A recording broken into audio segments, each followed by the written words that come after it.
So this is section 5.1. We're going to do systems of linear equations. So there's a lot of concepts. There's more concepts than exercises. So you need to study the notes. Not what's in the book necessarily, but the notes. Because some questions will be asked on the exam over this material that comes from my notes. So remember, it's open notes, so that should not be too much of a problem, but you need to study them so that when you're asked a question, you're familiar enough you can go to your notes and check your answer. So we've encountered linear equations in 1 and 2 variables, and I give examples of both right here. So for example, 2x minus 18 is equal to 0. That's a linear equation in just the variable x. On the other hand, y minus 3x is equal to 10 is a linear equation in 2 variables. And this should be familiar to you. Its graph is a straight line. There's no mathematical reason to stop in just 2 variables. The equation x plus 2y minus 4z is equal to 23 is also a linear equation. It's in the variables x, y, and z. So the big deal is, what makes it linear is each variable is raised to the power 1. There's no x squareds or x cubes. They're all x's. And indeed, we can add as many different variables as we want to create a linear equation in that many variables. If you're computer gamers, your really fast graphic cards and the algorithms that it use literally solve linear equations in thousands of variables very quickly and very routinely. If it were not for mathematical techniques to make those solutions pretty straightforward, it doesn't matter how fast your processor is. It would not matter how fast your graphic card was. It would take ages just to generate the new frame. But we have mathematical techniques that are found in the study of linear algebra. I'm writing that down, that help make this the case. So some of you who might want to go to coding school or go to coding, I'm writing this down for you because there's any number of people who know how to code. But there's not an awful lot of those coders who know linear algebra. So if you take some linear algebra, you'll be starting off pretty much where I start you here. And you'll have an upper hand over those other coders. To me, this is where mathematics diverges from calculus to more algebraic methods. And linear algebra is extremely important. My view, linear algebra and the study of data and stats are more important for our modern day worldview than calculus. But that's still, that view is kind of in the minority right now, but that's quickly changing. If you're asking, does Eastern Florida State College offer a linear algebra class? Yes. I tried to be able to teach one, but there's only one class offered, and it's on the internet, it's online, and that's it. Biggest surprise to me ever coming here was finding that we only have one linear algebra class. It's online, and it's kind of like, yeah, it's an elective if you want to, fine. If you don't, that's fine. I've never been to any two-year college where that was the case. I think we're a little bit behind the times here. So at any rate, let's keep on going down. So we quickly, when we're adding new variables, we run out of the letters A through Z all the time. There's only 26 of those. So what mathematicians decided to do is just to use the variable x and distinguish different variables by writing different subscripts. Sometimes you'll even see x naught. But as long as the subscript is different, those represent different unknowns. The good thing with us is when there's just 2 unknowns, we usually stick with x and y. And when there's three unknowns, and that's as far as we get, we stick with x, y, and z. But here's the formal definition of a linear equation. Now, as you know, if you look at 3x minus y is equal to 20, each one of these variables has a coefficient.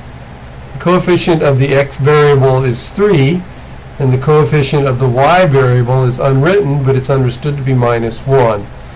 So we also have to bring in new letters of the alphabet to represent coefficients. And what we do is we just stick with the letter A. That's one choice. And we use A0, A1, A2, etc. So a linear equation in variables looks like this. Some coefficient A1 times the variable x1 plus some coefficient A2 times the variable x2 plus some coefficient A3 times the variable x3, all the way until you get to your very last variable, the nth variable, whatever that is, and it's set equal to b. So b is some real fixed number. It could be 0, it could be 11, it could be a fraction, it could be anything. So that is one linear equation in n variables. So when n is 2, like I just said, we stick with x and y. When n is equal to 3, the number of variables is what n stands for, remember? We usually go with x, y, and z. So here's an interesting thought experiment. Expect to see something very similar to it on the exam. So what I want you to do is just like, first let me introduce something here and I'll talk more about it later. When we were doing equations in the variables x, y, equations of lines, we had points and they were denoted by x comma y. Now we're going to extend this concept and add another entry, and the last entry is going to be z. So the value here, if I had 0, 7, and 3, that means x is equal to 0, y is equal to 7, and z is equal to 3. So here I have an equation in 3 variables.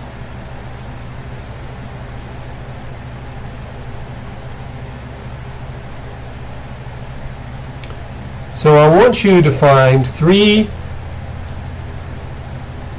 tuples, these are called 3 tuples, x comma y comma z, that represent solutions. And here's the hint. Let's start off with 0, 0, and find our value of z. So that's what we're looking for, is z. So that means x is 0, and y is 0. And all I do now is find the value of z that makes this true. 2 times 0 plus 14 times 0 is 0. 0 minus 4z is minus 4z. So all I have to do is solve the equation minus 4z is equal to 28. So I divide both sides by minus 4. And I get z is equal to 28 divided by minus 4, which is minus 7. So I just found my z value, and I found a triple of numbers, x, y, and z, that make this particular equation true. So that's 1. And I ask for 2 more. Hint, use what I did right there. I set 2 of the variables 0. The first one I set x and y equal to 0. So for the next one you would want to set x maybe and z equal to 0 and solve for y. And that would result in the equation 14y is equal to 28, which means y is equal to 2. So 0 to 0 is another solution. That's the second. And I'll allow you to find the third.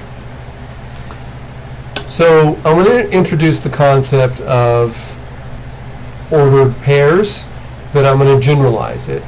So when we were using the rectangular coordinate system, and we had two ordered pairs, a comma b and c comma d, they will equal if and only if their corresponding values are equal. In other words,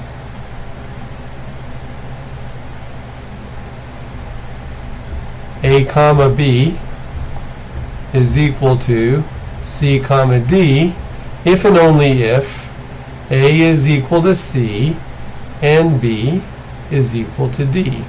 So for example, 5, 1 is equal to 20 divided by 4 and 110 divided by 110.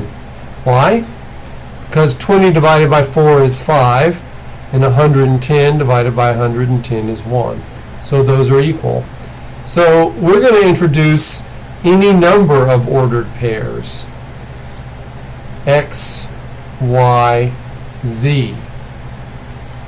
X, Y, Z, and T. Or X1, X2, X3, X4, X5. They're all lists of numbers separated by a comma. The order in which they appear matters. And they're called tuples. This we normally call an ordered pair.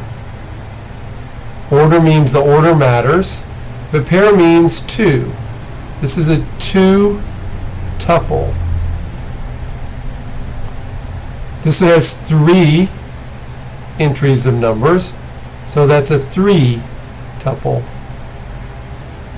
This one you should guess is a four tuple.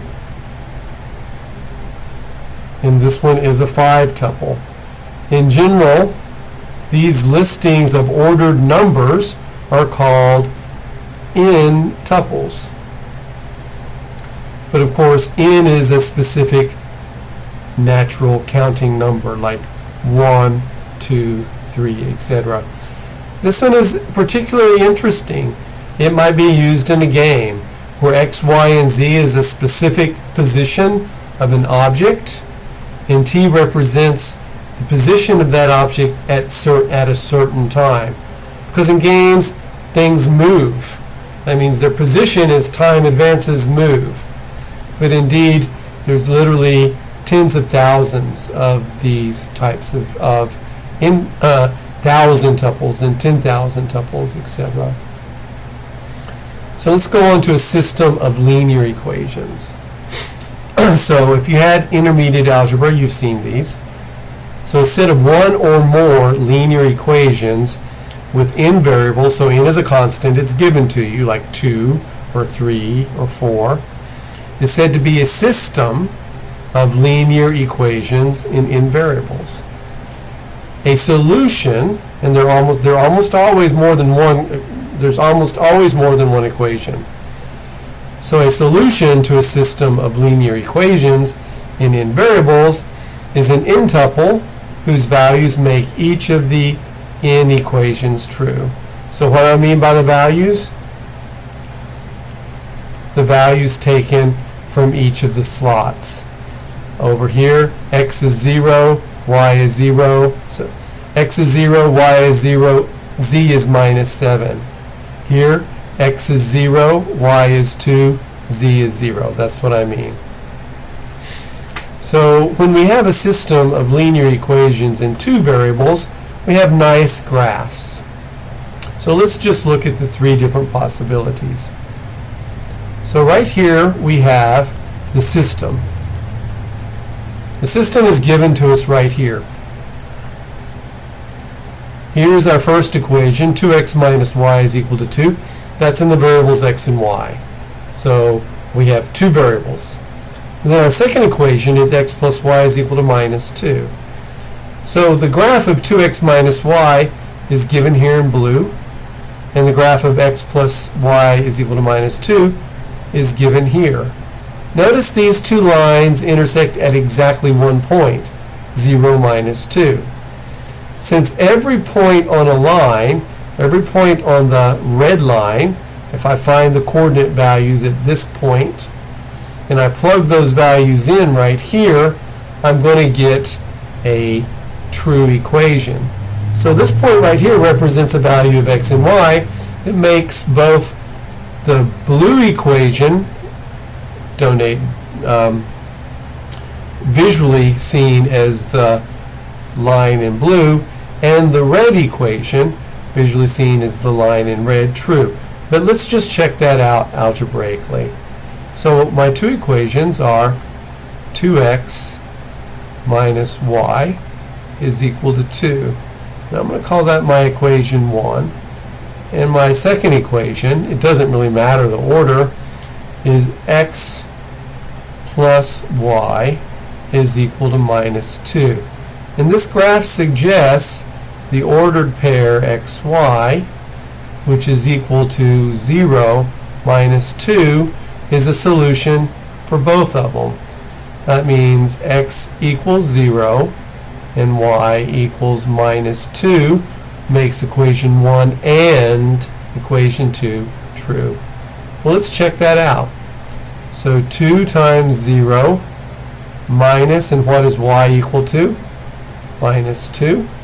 Well, that's equal to 0 plus 2, which is equal to 2. And that's exactly what it's supposed to be. Down here, I have x plus y. X is 0, y is 2. So y is minus 2. I just put a little minus right there.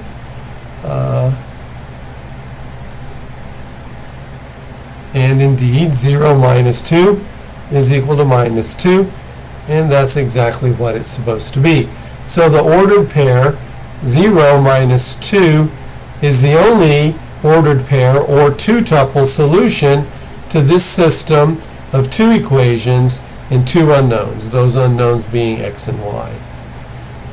Now graphically, here's my other system of equations. My first equation is 3x plus 2y is equal to 3. And my second is 3x plus 2y is equal to minus 4.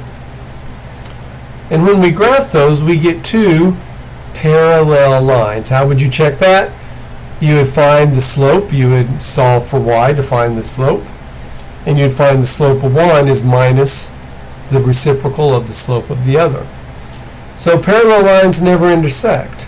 So there is no ordered pair solution that will make both of these lines true. So we have two top possibilities so far. Exactly one solution, no solutions. And here's our third possibility, which seems almost like cheating, but it's not. X minus y is equal to minus 3, that's one equation. 2x minus 2y is equal to minus 6, that's another equation. They're not obviously the same equation, are they? But they both have the exact same graph. So every ordered pair solution that makes the first equation true almost also makes the second equation true. And since the graph of a function in the variables x and y is literally the visual representation of every single point that makes it true, there's an infinite number of points that make the first equation true, and every point that makes the first equation true also makes the second equation true automatically. So there's infinite number of equations. Let's just take a look at this. Let's look at my first equation. X minus y is equal to minus 3. And what I'm going to do is I'm going to multiply both of these, both sides by 2. So when I multiply both sides by an equation, by a constant, I get an equivalent equation. And equivalent equations have the exact same solution set. So this gives me 2x minus 2y is equal to minus 6, which is precisely my second equation.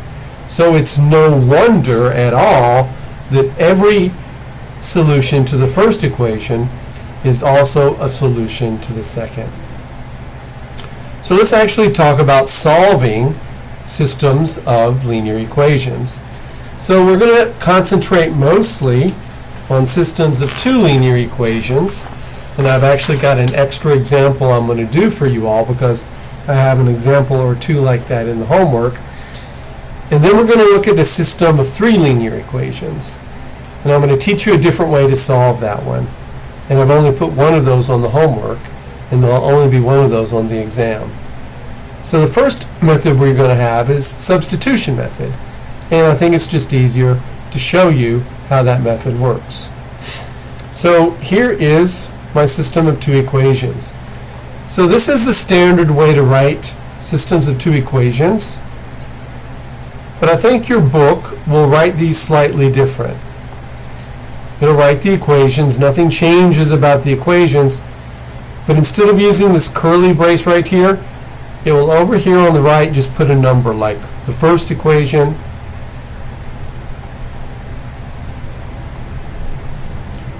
and that's going to be the second equation. So the substitution method, just as its name suggests, is we're going to find the solution by substitution. So what you do is you choose any equation and any variable, and you solve for that variable. So if you get a choice, clearly the answer is not dependent on your choice, but you want to choose something that makes it easier. So I'm eyeballing equation number 2, and I'm going to say it's really easy to solve for y. So I'm going to solve for y in equation 2, because all I literally have to do is move x to the other side. So y is equal to 3 plus x. So I've used up all the information I can get from equation 2, but I have another equation. It's equation 1. Let's look at it. Equation 1 says 3x plus 2y is equal to 11. But y is equal to 3 plus x. So I'm going to replace y with 3 plus x and then set it equal to 11. Now I'm going to go ahead and solve this. Notice that I'm just using distribution right here. Notice now when I collect like terms, I literally have an equation just in the variable x.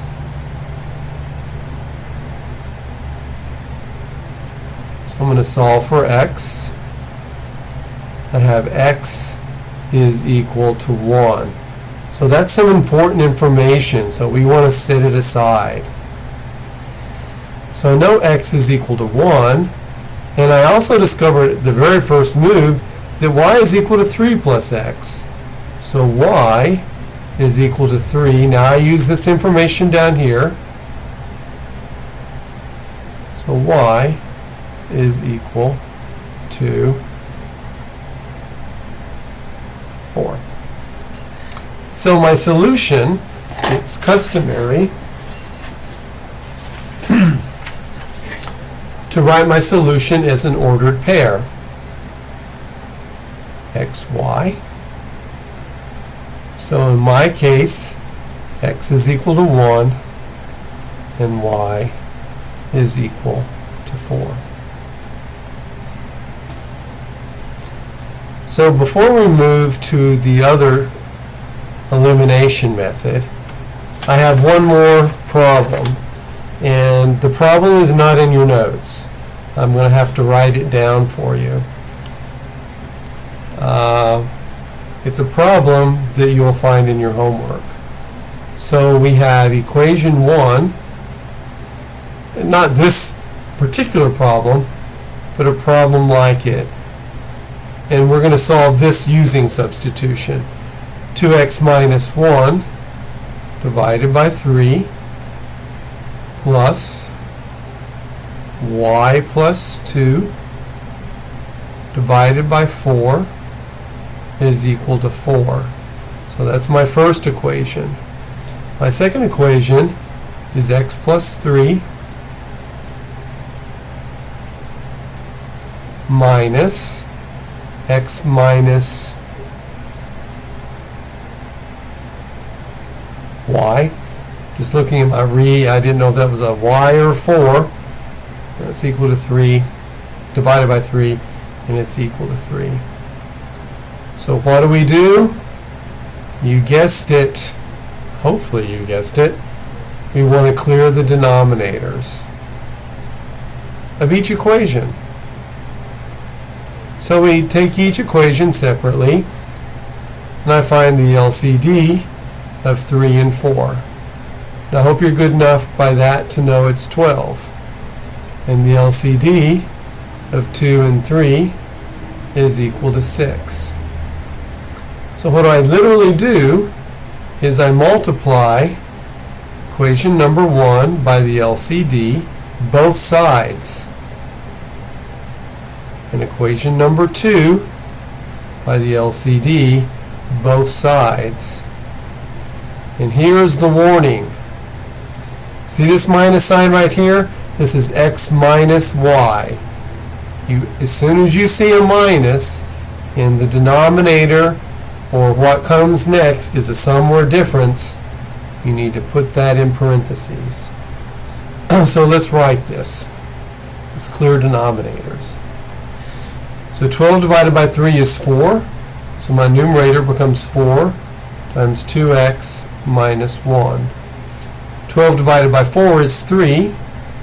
So that becomes 3 times y plus 2. And 4 times 12 is 48. So that's my new 1. I'm just going to relabel it as 1. And 2, for my second equation, 6 divided by 2 is 3. So this becomes 3 times x plus 3 minus 6 divided by 3 is 2. So this is 2, and this is the reason you need this in parentheses, x minus y. And 3 times 6 is 18. This is my second equation. So now let's go ahead and simplify each one of these equations. So a lot of writing for this one.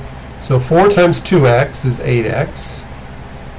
4 times minus 1 is minus 4. 3 times y is plus 3y.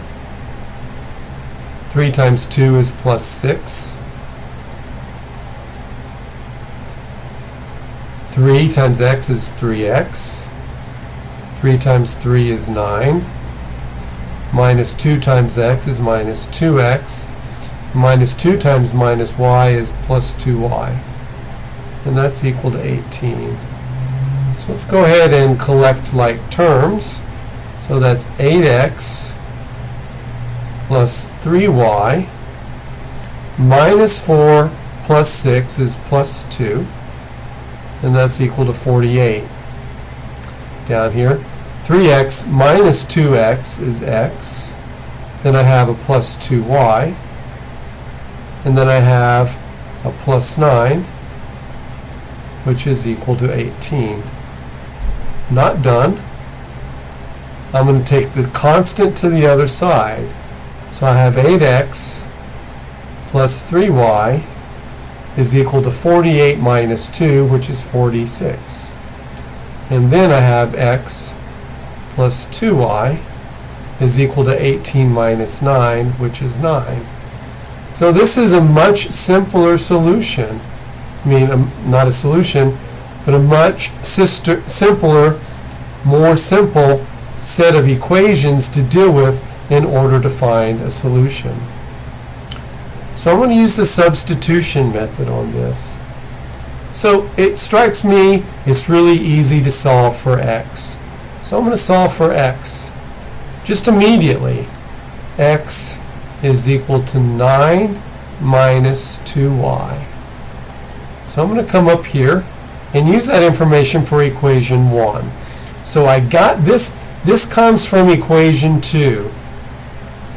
Since it's derived from equation 2, what I have to do now is use that information in equation 1. So 8 times x is 8 times, well, x is 9 minus 2y.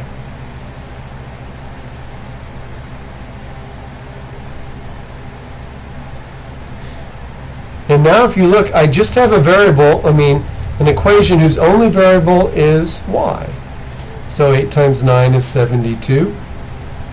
8 times minus 2 is 16, so that's minus 16y plus 3y is equal to 46. So minus 16y plus 3y is minus 13y. And this is 46 minus 72. So I have minus 13y is equal to minus 26. So I'm going to divide both sides by minus 13. Now I'm going to get y is equal to 2.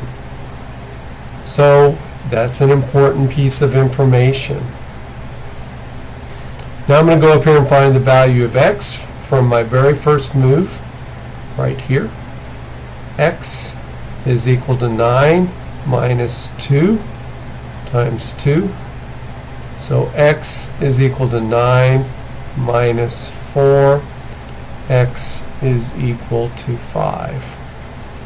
And again, it is customary that we write our solutions in ordered pairs, xy.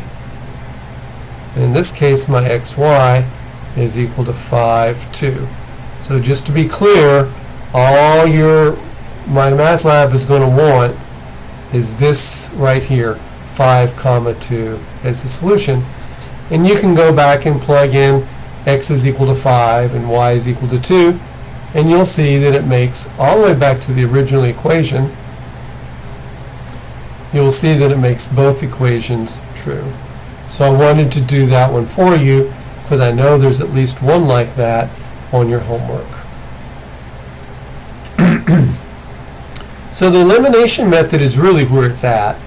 When we actually extend our systems to have more than 2 variables, then that's when we actually start using elimination seriously.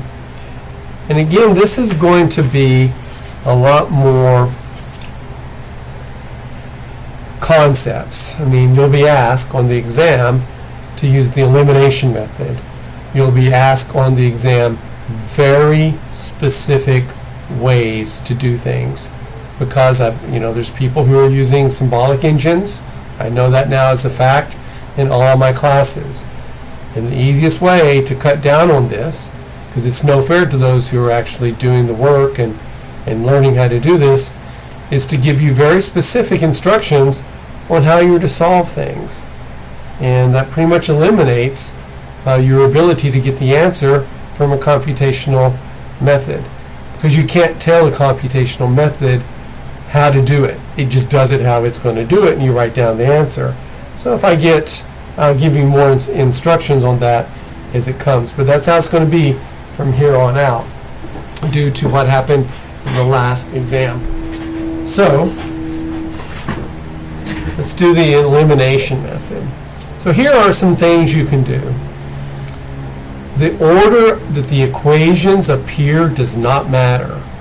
So if I want to make my second equation into my first equation, if I just want to move them around, not change everything, just move their position, you can do it. You can clearly multiply or divide any equation, both sides, by any non-zero real number. You can replace any equation of the system by the sum of that equation and a multiple of another equation in the system. So we're going to be using all 3 of these operations, but I don't think we're going to use them in the next 2 examples. We'll be using those operations when we look at a system of linear equations and 3 unknowns. So here we go. Sorry about that, I got interrupted. So let's use the elimination method to solve the following system. We have 3x minus 4y is equal to 1, and 2x plus 3y is equal to 12. So what we want to do is we want to eliminate the x values. So rather than try to explain it to you verbally, let me just show you what I'm going to do. So I can multiply my equation 1 by some number, And I'm actually going to multiply both sides of my equation, number 1, by minus 2. Now notice 2 is the coefficient on my x value, and I've negated it. And for my second equation, I'm going to multiply both sides by 3. So notice they both have the same sign. I just focus on the x values. And 3x, 2x, I grabbed the coefficient from below, negated it, and then just grabbed the coefficient from the above, and I didn't negate it. So this leads to the following equivalent equation. Minus 2 times 3x is minus 6x. Minus 2 minus 4y is plus 8y. And that's equal to minus 2. Down here, 3 times 2x is 6x. And 3 times 3y. And 3 times 12 is 36. So these are equivalent equations. This is my new equation 1, and this is my new equation 2, and they're equivalent to my original equation 1 and my original equation 2. Why? Because I multiplied each equation by a non-zero real number, and they don't have to be the same non-zero real number. As we just saw, I multiplied my first equation on both sides by minus 2 and my second equation by 3. And now I'm going to use number 3. Now I'm going to introduce a convention that I'm going to use later on. Instead of calling this equation 1 and equation 2, I guess I could do a better job in erasing this if I made the pen size a bit thicker, but that's okay. I'm going to call this row 1, R stands for row, and row 2. And for right now, row 1 just stands for that entire equation on the top. And row 2 just stands for the entire equation on the bottom. So replace any equation of the system. So I'm going to replace row 2. And I'm going to call that my new row 2 by the sum of that equation. So that's going to be row 2 plus any multiple of another equation. So the multiple I'm going to choose is just going to be row 1. So I'm going to write my new system down here. Notice row 1 does not change.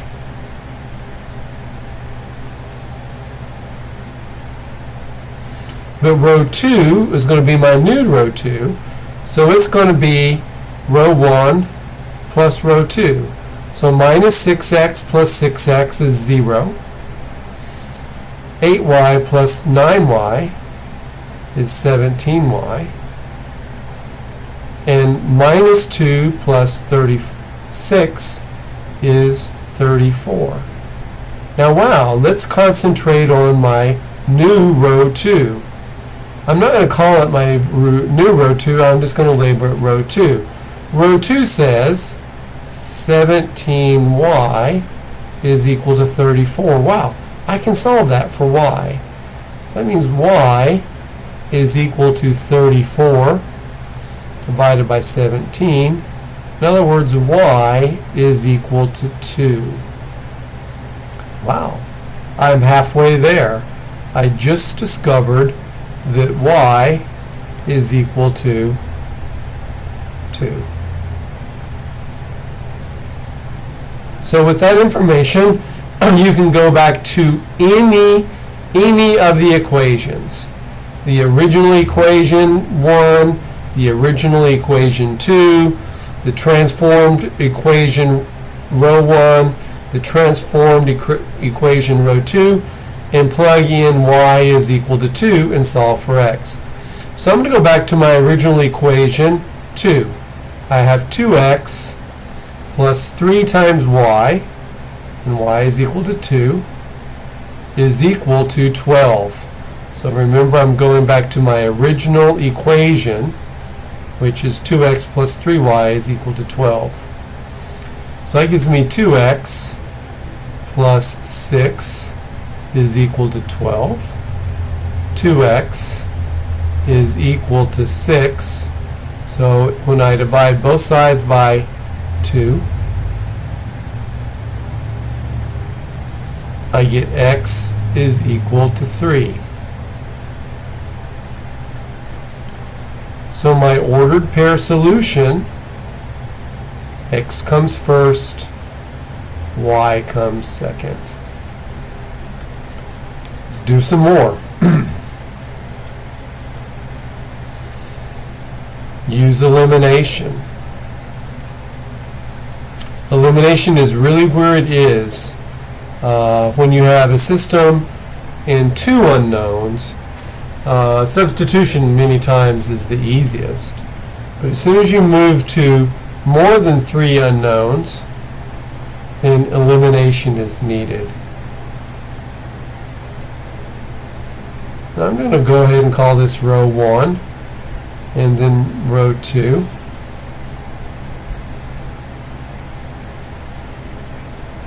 So what I want to do is I want to create a new row 2,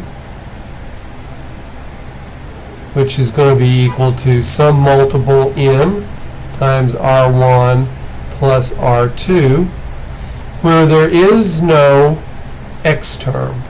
So the multiple, what I'm going to decide to do here is I'm going to multiply row 2 by 2. So this results in row 2 is 2 times 3x is 6x. 2 times minus 2y is minus 4y. And 4 times 2 is 8. My new, for right now, I'm going to write row 2 exactly as it is.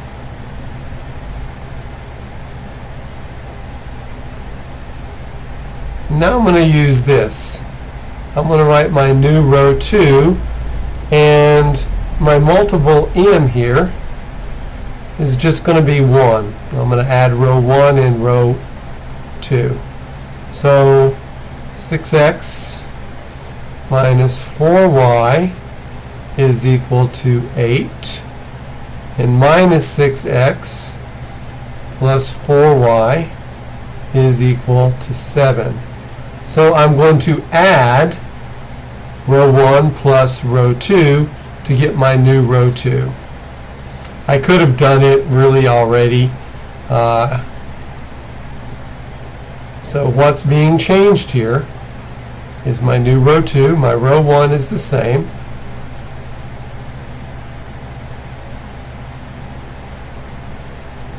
Now I'm going to get my new row 2 by adding my row 1 and my row 2. So 6x minus 6x is 0. Minus 4x plus, minus 4y plus 4y is 0. And 8 plus 7 is 15. So that gives me 0 is equal to 15. And I hope you're going something like, what? You're exactly right. This is impossible. So our conclusion is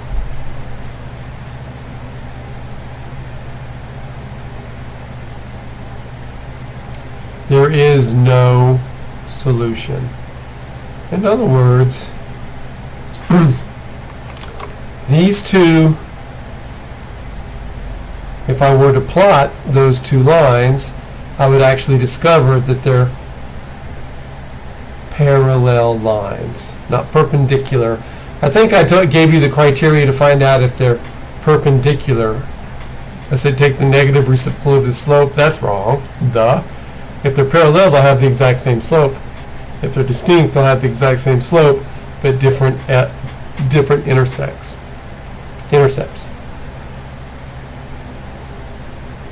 So again, the elimination method.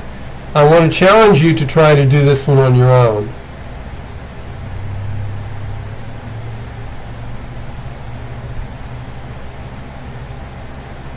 And I'm just going to kind of do this informally without making any appeal to the rules I'm using. So what I'm going to do is I'm going to multiply my bottom equation, both sides, by 2. And the result is the top equation remains as is. Nothing happens. In the bottom equation, I'm multiplying it by 2. Forgot to write the 2 there. 2 times minus 4x is minus 8x. So when I add these two together to get my new row 2, then they're going to cancel. And 2 times y is plus 2y is equal to 4. So now I'm going to get my new row 2. Here's my row 2. I'm not going to do anything with my row 1, but my new row 2 is going to be obtained by adding the existing row 2 to the row 1. So 8x minus 8x is 0, minus 2y plus 2y is 0, and minus 4 plus 4 is 0. So the end result is I have 0 is equal to 0. Now, that means, if you search your memory all the way back, this is always true. So that means an infinite number of solutions. And what are the solutions? Whatever makes that means the graph are lines right on top of each other. So they're going to be parallel lines with the exact same intercept. So how do you write that? One way is to write x, y such that 8x minus 2y is equal to minus 4. And that's your solution set. But I looked at the book, and I think your book wants you to do it another way. Grab either one of the original, any equation whatsoever. Grab any equation, except of course 0 plus 0 is equal to 0. Any equation, and solve for y. So let's just grab this one. 8x minus 2y is equal to minus 4. I'm going to solve for y. So that gives me, I want my coefficient positive. So I'm going to bring my 4 over. It becomes plus. And my 2i goes across. Goes to 2. Let's get us some room here. So then I'm going to divide both sides by 2. All is equal to y. Not 4, it's equal to y. I'm going to simplify my left-hand side over here. 8x plus 4, I can bring out a 4.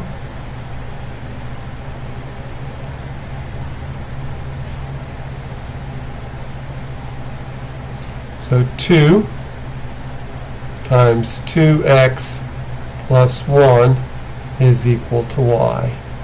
So our solution set, x, y, can be written as x 2 times 2x plus 1.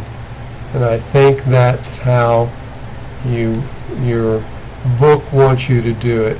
You solve for y, so then the x coordinate's the same, and you just replace the y with what you solve y for. Okay, next question. Next page.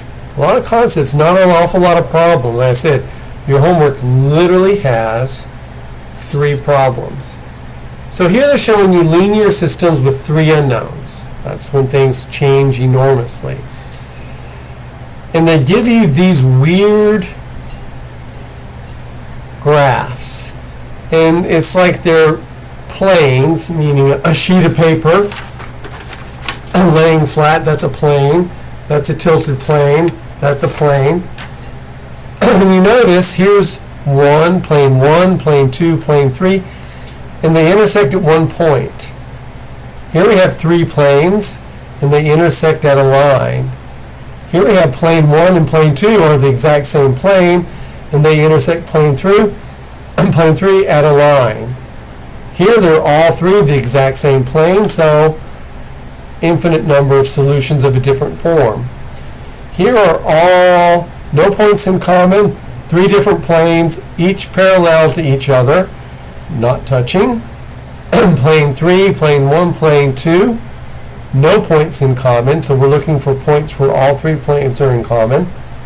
No points in common, so we're looking for all three in common, no points in common. Here plane 1 and plane 2 are the same, and plane 3 is different. So right there they have 1 point in common. Right there they have an infinite number of points in common. Here they have an infinite number of points in common. Here every single point is in common. So the question that you should be asking is, why are they looking at planes? So notice when we have an equation 2x plus 3y is equal to 7, I can solve for y, right? So I have 3y is equal to minus 2x plus 7, and then divide both sides by 3. Y is equal to minus 2/3 x plus 7/3. And this actually turns out to be a function.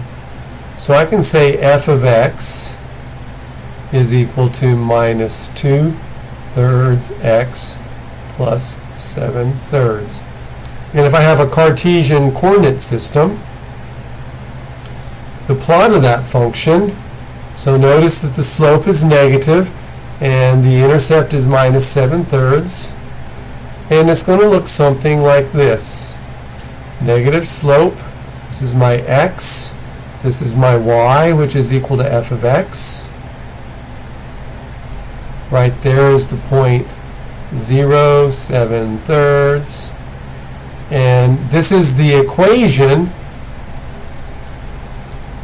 the graph rather, this line right here is the graph of 2x plus 3y is equal to 7. But suddenly we're going to have equations such as y minus 3x plus 2, let me put them in order, okay? Minus 3x plus y plus z is equal to 40. How are we going to do that? Well, the same trick. Except this time is we're going to, instead of solving for y, we're going to solve for z. So z is equal to 3x minus y plus 40. Notice this is an equation in two variables. Actually, it's a function in two variables. So that allows us to write f of x and y is equal to 3x minus y plus 40. So how am I going to plot that? I need another dimension. So z is going to be my f of xy. So f of xy is equal to z. So this is what we do. We just go into the third dimension. So we lay our plane on its side. So this is my x, and this is my y. And what I do is I literally, right through the dead center, I create a z-axis. So let's do something right here.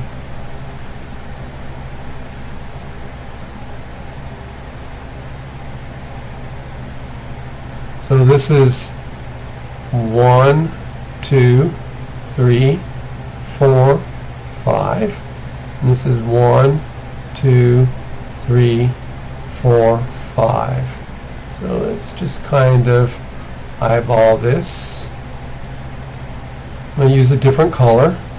So this is, no, I don't want that. I'll be fine with this. I want to get my line.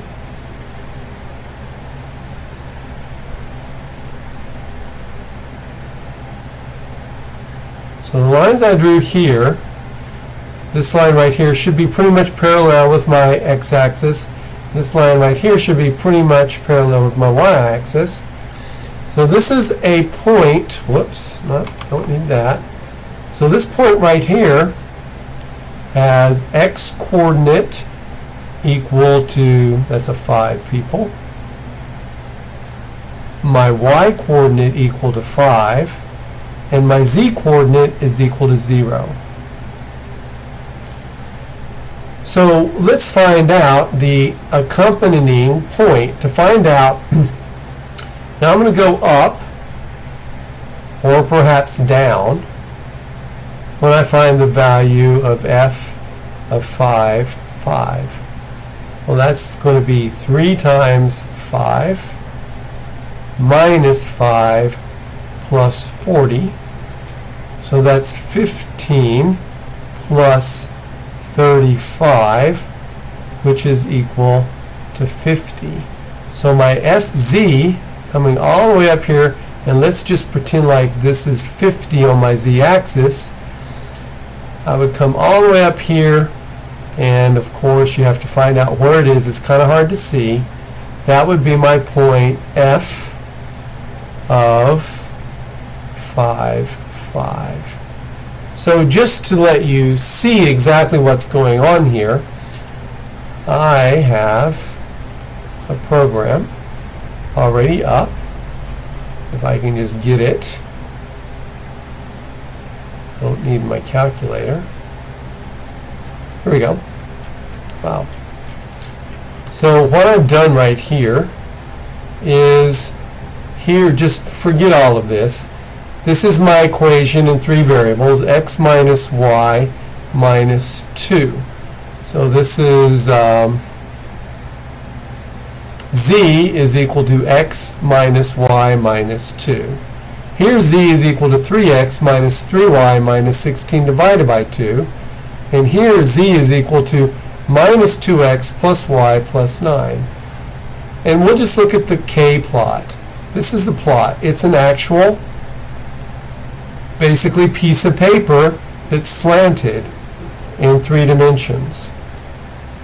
My R plot is another piece of paper that's slanted in 3 dimensions. And my, what is my last plot? Z is equal to minus 2x plus y plus 9. You all don't have to do any of this. I just want to show you. It's this right here. And their intersection is this blob right down here. So their intersection, if you look, well, you can see it's going to be right around, you can see the line where the green intersects the orange. And then we have to find where the green intersects the orange and intersects the blue, and that's going to be at that point right there. And that point right there is going to be around 3. And indeed, when we look at that, we'll actually see that the value, this is my x, this is my y, and this going up is my z. So I just wanted to show you that, and let's go on and do the next thing. So that's how you plot in 3 dimensions. We are literally just took the plunge, and we're in 3 dimensions. You just don't have to worry about plotting 3 dimensions. So here's our last major example. Let me make this a little bit bigger. So this is what we want to do. Oh, well, I don't need to do this. That's actually the graph right here. That's the graph of the very solution we're getting ready to do. So we'll find when we graph the solution that the x value is going to be 3, and the y value is, I guess this is the y-axis right here. Yeah, so this is the y-axis. Can I rotate it so it looks something like I've drawn? Well, whatever. The y will be -1 and the z will be 2. So this is Mathematica, in case you're wondering. So here we're going to use the elimination. Notice I have an asterisk by the 6. That means the method they give you in the book is an odious method, and it really doesn't help you at all understand what's going on. So we're going to use the full-on method of doing this. So you'll want to study this method really, really well. But it's pretty simple, and all of the ones I give you with 3 equations in 3 unknowns can be done the exact same way. So that's the reason I have replaced the textbook example 6 with an example taken from my linear algebra book, Introduction to Linear Algebra. So the first thing we're going to do is x minus y minus z is equal to 2. 3x minus 3y. We're going to be using elimination methods. Plus 2z is going to be equal to 16. And 2x minus y plus z is equal to 9. So what we're going to do is we're going to kind of make what's kind of known as a matrix. This is baby matrices. So there's 3 variables plus the equal sign. And there's 3 rows.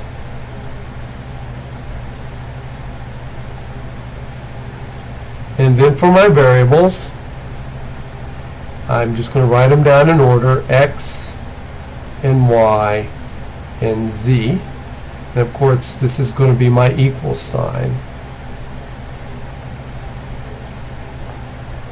Well, that didn't work. Straight lines. Now, pretty soon I'm not going to be using all of these lines, but what I'm doing is the only thing that matters is the coefficients. So I look at my first row. The coefficient to my x is a 1.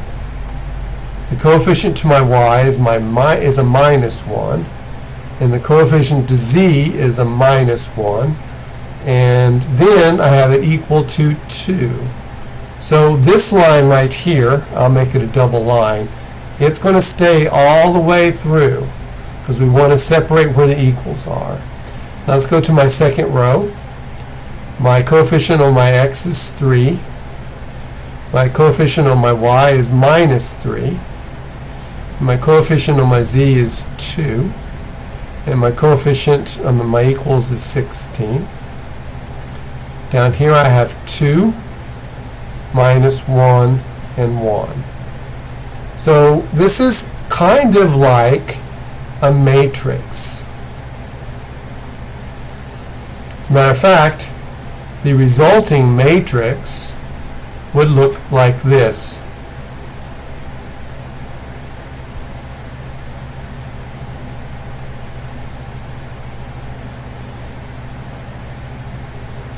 And then you'd have a line. It's called an augmented matrix. You have a line. Then you'd have, what was my 16? This is equal to 9, right? Let's check it. Yeah, it's equal to 9. Forgot to write that there. Yeah, you have to have all of your parts written in. So that would be 2, 16, and 9. So this is called an augmented matrix. Now you don't have to worry about this at all. I'm just telling you. This is FYI for your information. We're going to pretty much just keep it over here I'm not going to worry about these symbols. We're going to pretty much keep it like this. So what we want to do is we want to use those operations that I mentioned right here. We're not going to use what it says right here. The step 1, step 2, and step 3, and step 4, we're not using that. We're going to go up here and we're going to use transformations of a linear system. We're going to use these 3 transformations applied to each row, and that's how we're going to solve it. And what we're going to do is we want to solve it. We want to obtain, this is the diagonal. What I'm going to do is I'm going to look at all of that, just circle the diagonal. So what I want is a matrix with the diagonal. I'm just going to call it A, B, and C.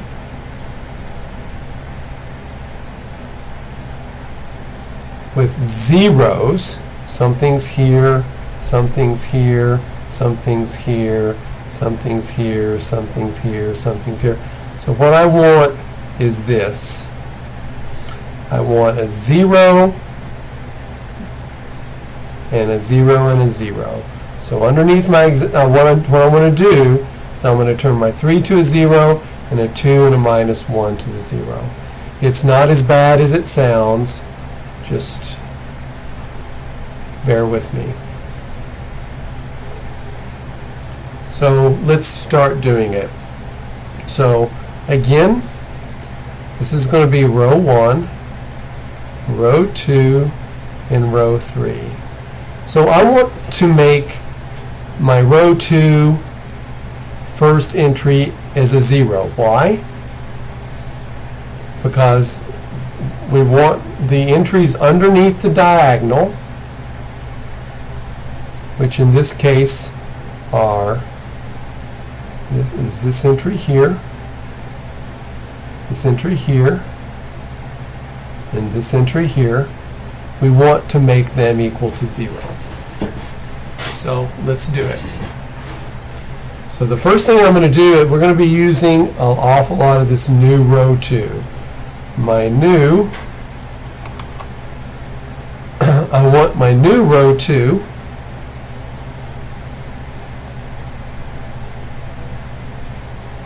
to be equal to -3 times my row 1 plus my row 2.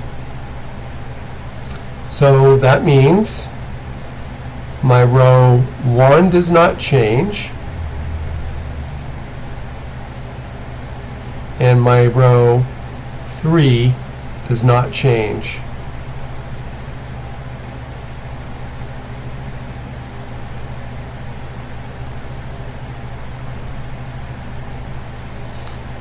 My row 2 is going to change. So let's take -3 times my row 1. So -3 times 1 plus 3 is 0. -3 times -1 is 3, and 3 plus -3 is 0. -3 times -1 is 3, and 3 plus 2 is 5. And you have to do it here. You have to do it with the equal signs too. -3 times 2 is -6, and -6 plus 16 is 10. So look, I literally have 2 zeros right here. So one of my operations allows me to exchange rows. So I'm going to exchange row 2 with row 3. In other words, the order in which the rows appear doesn't matter. So that's my row 1 does not change. But I'm going to change row 2 and row 3. So row 3 becomes row 2. You have to be really careful and write everything down correctly. So it's kind of nice. That's the reason I chose this particular example, is I've already got the two zeros on my bottom, so now the only thing I have to do is make this entry into a 0. So how I'm going to do that? I'm going to do my new row 2 is going to be equal to minus 2 times my row 1 plus my existing row 2. So let's do that. The first thing is to notice that my row 1 does not change.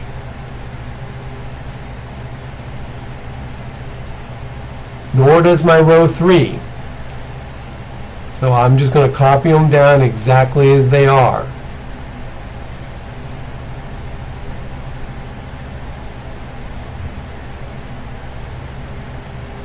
So my new row 2 is minus 2 times my row 1. So minus 2 times 1 plus 2 is 0. Minus 2 times minus 1 is 2. 2 minus 1 is 1. Minus 2 times minus 1 is 2. 2 plus 1 is 3. Minus 2 times 2 is minus 4. Minus 4 plus 9 is 5. And literally, I'm almost there. Now let's remind ourselves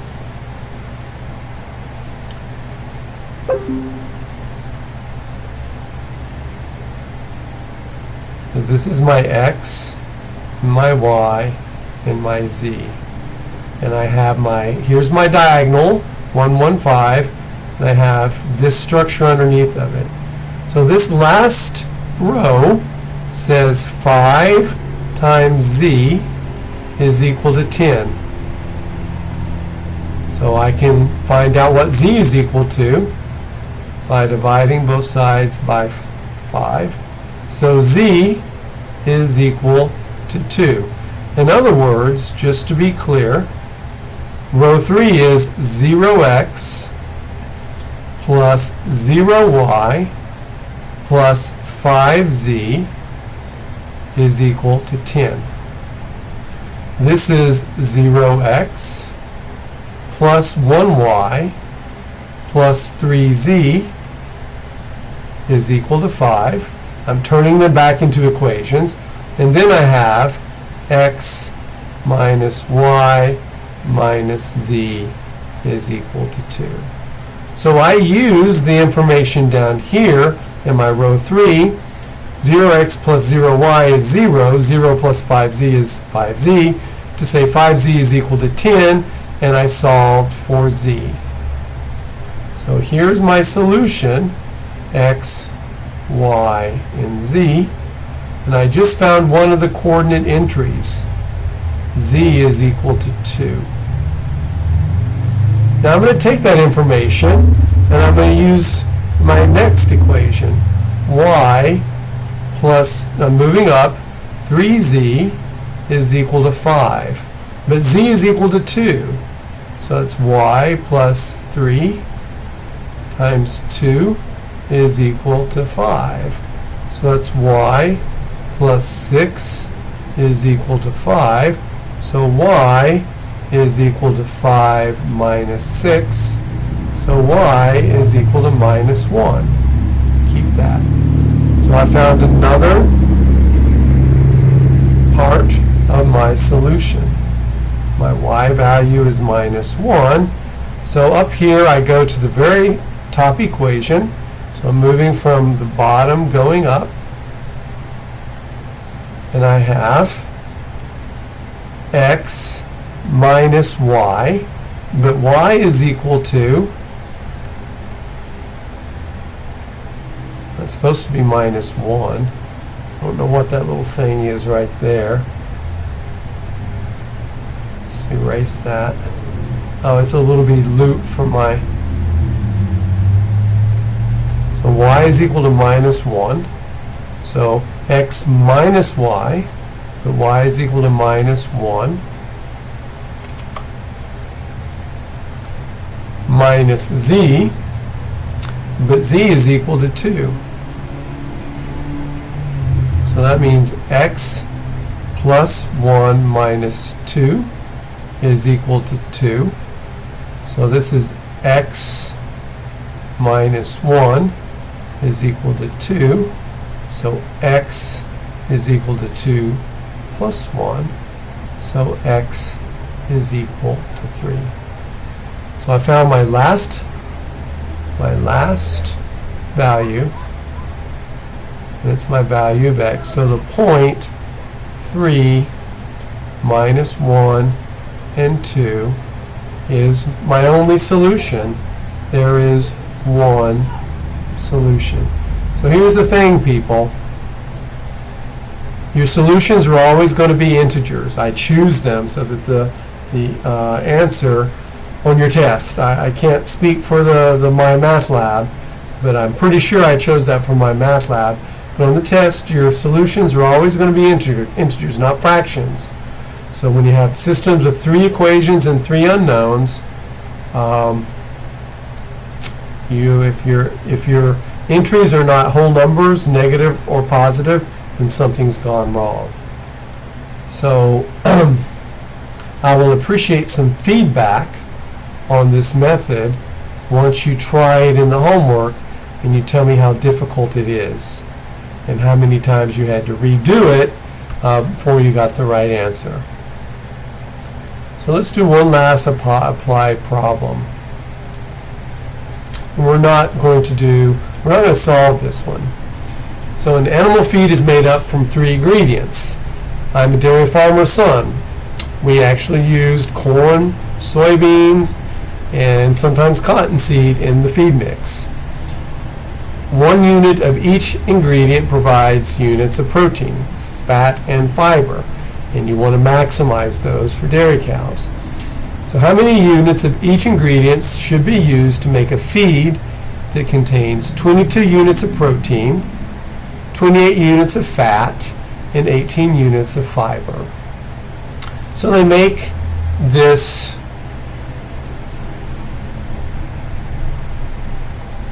matrix for you: protein, fat, and fiber. So corn has 0.25, soybeans 0.4, cottonseed 0.2, so it's 22. So this is how you read this. So the protein, the total amount of protein, is given by, let's do the following. Let x equal to corn, y equal to soybean, and z is equal to cottonseed. So this first line says 0.25x plus 0.4y plus 0.2 is equal to 22. The second is 0.4x plus 0.2y plus 0.3 is equal to 28. And then, I don't like the way I wrote that 0.4.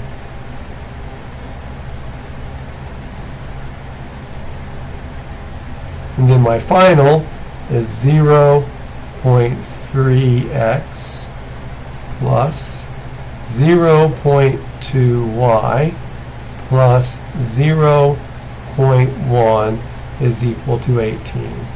And the only thing I want us to do here is to make the entries integers. So we're going to do it.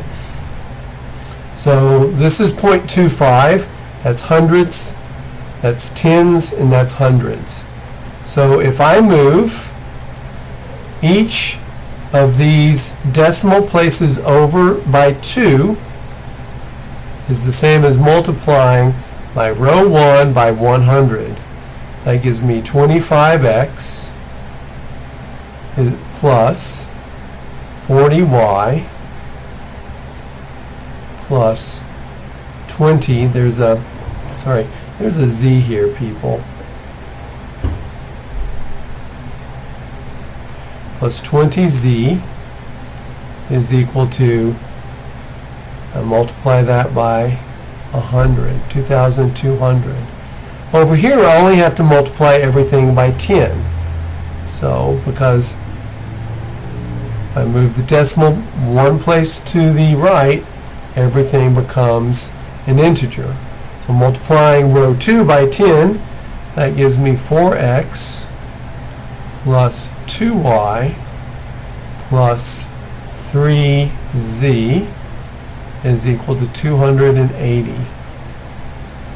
Down here, I just have to multiply everything by 10 again to get 3x plus 2y plus 1z, or just z, is equal to 180. So there's one simplification more I can do. If I look at my first row here, I notice everything is divisible by 5. So I'm going to rewrite row 1. I'm not going to rewrite the entire freaking thing, but I'm going to rewrite row 1 by dividing everything by 5. So the new row 1 is equal to 1/5 times the old row 1. That's one of our operations. So 25x divided by 5 is 5x. 40y divided by 5 is 8y. 20z divided by 5 is 4z. And 2,200 divided by 5 is 440. And you can hopefully see that this is going to be an awful lot easier to deal with to find a solution. And we're not going to work it out. This is already one of the longest lectures that I have recorded. But I do want to show you what the matrix would look like. So the matrix would look like 5, 8, 4, it's augmented, 440, 4, 2, 3, and 280, and 3, 2, 1, and 180. And what we want to do is we want to use the tools of our trade to turn these entries here to 0. Of course, the entries in the entries in each row is going to change every time I do it. And once I've done that, then I'll have some value of z is equal to some other number. And if you are curious about what the answer is and you really want to try your hand at it, the ordered pair solution is 40, 15, and 30. And that's, of course, corresponds to my value of x and y and z. So if you take any of these equations here and plug 40 into x, 15 into y, and 30 into z, you'll get a sum of 440. Here you'll get a sum of 280, and here you'll get a sum of 180, and that's the only ordered pair solution. So the only thing that we have to know about is the 40 stands for 40 units of corn, 15 units of soybean, 30 units of cottonseed. So that's enough for 5.1. A lot of concepts, 10 problems in the homework.